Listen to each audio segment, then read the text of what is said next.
Hi guys, I'm going to work out number 21 from the packet that you did for factoring. Okay, let's go ahead and see. Here we have a trinomial 4x squared plus 12x plus 9.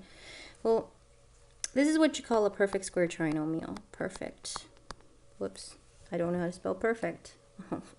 Nobody's perfect.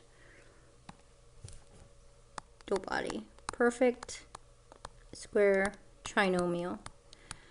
And how do I know if it's a perfect trinomial? Okay.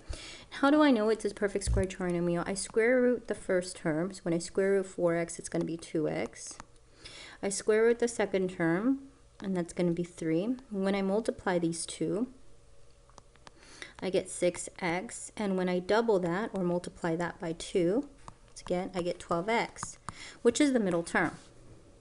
Okay, so that right there tells me that it's a perfect square trinomial. Do you remember when we had to find the special number when we did completing the square? Basically, we wanted to turn something into this kind of factor. So we have that, and then we square rooted both sides. Do you remember that?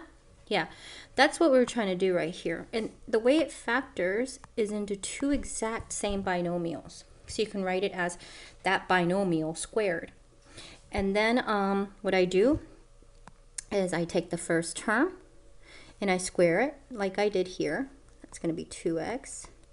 I take the second term, the last term, and I square root that. Okay. And it's 3. And I take the sign of the middle term. So that's my answer. And I can actually check 2x plus 3 and 2x plus 3.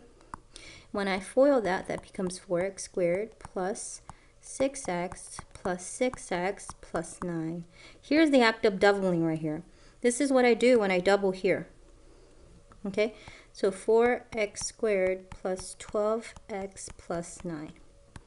And that's what I started off with. So this is my factor right here of this perfect square trinomial. Okay, good job.